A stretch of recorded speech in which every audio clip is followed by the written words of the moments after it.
Hello আপুরা ভাইয়ার আসসালামু আলাইকুম, সবাই কেমন আছেন? চলে আসলাম আজকে আবার নতুন একটা ভিডিও নিয়ে। তো আজকে কোথায় যাচ্ছি, কি করছি, এগুলো আপনাদের সাথে শেয়ার করব। তো সকাল সকাল একদম ঘুম থেকে উঠে বের হয়ে গিয়েছি, তখন প্রায় হলো 6টা বাজে। তো এখন কোথায় যাচ্ছি এত শীতের রাতে সেটা আপনাদেরকে বলবো। আমরা হলো দেশের বাইরে ঘুরতে যাচ্ছি না, আসলে আমি আমার বাবার চিকিৎসার জন্য আমি, আমার হাজব্যান্ড, আমার বাবা আমরা ব্যাংককে যাচ্ছি। তো তাড়াতাড়ি করে চলে আসতে হবে, যেহেতু আমাদের সকালের দিকেই এখানে থাকতে হবে। তো যাই হোক, সব কথা অনুযায়ী আমরা এখানে চলে আসছি, এখানে এয়ারপোর্টের ভিতরে। তো যেহেতু এটা আমার প্রথম ইন্টারন্যাশনাল একটা ট্যুর ছিল, তো আপনাদের সবার সাথে আমি শেয়ার করতে চেয়েছি যে আসলে আমার ফিলিংসটা কেমন ছিল। আর যেহেতু আমরা 3জন যাচ্ছি, আমার বাচ্চাদেরকে আমি খুব মিস করতেছিলাম। তো চিন্তা করতেছিলাম যে ওদের জন্য ছোট ছোট করে কিছু ভিডিও করে নিয়ে যাই, যাতে ওরা দেখে। কিন্তু দেখে তো অবশ্যই মন খারাপ করবে, কারণ ওরা প্লেনে উঠে এগুলো খুব পছন্দ করে। যে কখনো উঠেনি, কিন্তু গেমসের মধ্যে এত প্লেন দেখে যে ওরা খুব চায় যে ওরা যাতে বিমানে উঠে ওরা বিভিন্ন জায়গায় যাবে। তো সবাই ওদের জন্য একটু বেশি বেশি করে দোয়া করবেন। তা আমার বাবার চিকিৎসার জন্য যেহেতু আমরা যাচ্ছি, আমার বাবা অনেক অসুস্থ। সবাই যারা যারা আমার ব্লগটা দেখছেন আর যারা যারা এখনো আমার চ্যানেলটাকে সাবস্ক্রাইব করেনি, অবশ্যই সাবস্ক্রাইব করে দিবেন। আর যাদের কাছে ভিডিওটা ভালো লেগেছে অবশ্যই একটা লাইক দিয়ে দিবেন। আর কেমন হয়েছে ভিডিওটা অবশ্যই কমেন্ট সেকশনে জানাবেন। আর আমার বাবার জন্য অনেক অনেক অনেক অনেক বেশি বেশি করে দোয়া করবেন, যাতে উনি তাড়াতাড়ি করে সুস্থ হয়ে যায়। আমরা ওনার চিকিৎসার জন্য দেশের বাইরে যাচ্ছি বাচ্চাদেরকে রেখে 8 দিনের জন্য। তো কি হবে না হবে সেটা টুকিটাকি ভিডিও আমি করব। যদি সব করতে না পারি, অবশ্যই ছোট ছোট ভিডিওগুলো আমি আপনাদের সাথে শেয়ার করব, কি করলাম না করলাম। তো যাই হোক, আমরা অলরেডি আমাদের ইমিগ্রেশন হয়ে গিয়েছে, আমরা এখানে বসে আছি বিমানের জন্য। তো আমার বাবা এখানে দাঁড়িয়ে দাঁড়িয়ে দেখতেছিল কখন আসবে, উনি কখন যাবে। ওনার একটা অস্থিরতা কাজ করে কোথাও যাওয়ার সময়।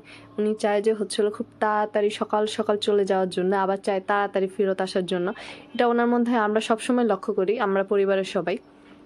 এটা ওনার অসুস্থতার কারণে কিনা জানি না, তবে উনি হয়তোবা এরকমই, আমরা কখনো হয়তোবা বুঝতে পারিনি। তো আর যাই হোক, আমরা এখানে দাঁড়িয়ে দাঁড়িয়ে সবকিছু দেখতেছিলাম। এদিকে বিমান একটা আসতেছিল, একটা যাচ্ছিল, একটা এদিক ওদিক ঘুরতেছিল, মানে এরকমই হচ্ছিল। আব্বু ওয়েট করতেছিল কখন যে যাবে, কখন গিয়ে আবার আসবে। তো ফাইনালি আমাদের বিমানও এসে গিয়েছে, ইউএস বাংলা। আমরা এখন বিমানে উঠবো। এই আশেপাশের পরিস্থিতি। তো আমার বাচ্চারা স্কুলে গিয়েছিল, তখন ওরা স্কুলে যাওয়ার আগেই আমরা চলে আসছি। ফোন দিয়েছিলাম, পরে আমার ভাই বললো যে ওদের স্কুলে ছুটি হচ্ছে, যেহেতু ওদের এক্সাম ছিল, ওদের স্কুলটা মিস দেওয়া যাচ্ছিল না। তো আমার হাজবেন্ড প্লাস আমার বাবা আস্তে আস্তে উঠতেছিল উপরে। তো একটা মুহূর্তে খুব খারাপ লাগতেছিল যে আমার বাচ্চাদেরকে রেখে আমি প্রথমবার এতদিনের জন্য বাহিরে যাচ্ছিলাম। পরবর্তীতে আবার চিন্তা করলাম যে আমার বাচ্চাদেরকে আমার মা দেখার জন্য আছে, আমার ভাই আছে, ওদের কাছে সবসময় আমার বাচ্চারা বেশি ভালো থাকে, আমার থেকেও আরো বেশি ভালো থাকে। আমি থাকলে তো দেখা যায় কথা না শুনলে বকা টকা দিই, মাইট দিই, ওরা ওই রকম করে না। আমার আম্মু, আমার ভাই, ওনারা এত আদর করে যে আমি না থাকলেও চলে, ওনারা না থাকলে চলে না আমার বাচ্চাদের। তো সবাই দোয়া করবেন আমার বাবার জন্য, যেহেতু আমরা চিকিৎসার জন্য যাচ্ছি। তো কি হয় না হয় আসলে ওইভাবেও জানি না। ওনার এতগুলো প্রবলেম যে আসলে কোনটা রেখে কোনটা ঠিক করব। ঠিক আছে, ওইটাই আমরা খুব চিন্তিত হয়ে পড়ি মাঝে মধ্যে যে আসলে কি করা যায়, কিভাবে করলে কি ভালো হবে। তো যাই হোক, আমরা থাইল্যান্ডের উদ্দেশ্যে রওনা দিয়েই দিলাম। তো উপরে যখন বিমানটা উঠতেছিল, যেহেতু আমি প্রথমবার বিমানে উঠেছি, আমার একটু ভয় লাগতেছিল, কারণ আমার একটু হাইট আবার একটু প্রবলেম আছে, অনেকটাই প্রবলেম, একটু প্রবলেম বললে হবে না, অনেকটাই প্রবলেম। তো যখন উপরে উঠতেছিল তখন আমার একটু একটু ভয় লাগতেছিল। যখন অনেক বেশি উপরে উঠে গেছে তখন তো আরো বেশি ভয় লাগতেছিল। আর আমি জানালার পাশেই বসছি, কারণ আমার সবসময় জানালার পাশেই বসতে ভালো লাগে।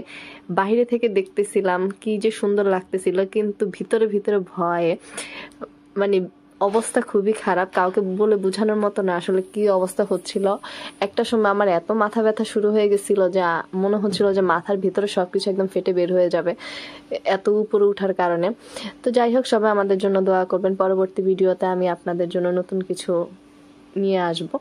আর যে যেখান থেকে আমার ভিডিওটা দেখছেন না কেন, যদি আমার চ্যানেলটাকে এখনো সাবস্ক্রাইব না করে থাকেন অবশ্যই সাবস্ক্রাইব করে দিবেন। আর আমার ভিডিওটা ভালো লাগলে অবশ্যই একটা লাইক দিয়ে জানাবেন কমেন্ট সেকশনে কেমন হলো, কি হলো না হলো এটা আমি আপনাদেরকে জানাবো পরের ভিডিওতে।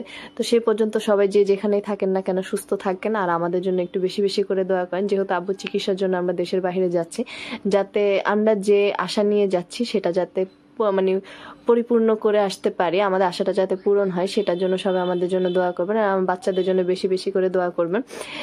তো সে পর্যন্ত সবাই ভালো থাকবেন, সুস্থ থাকবেন। আল্লাহ হাফেজ।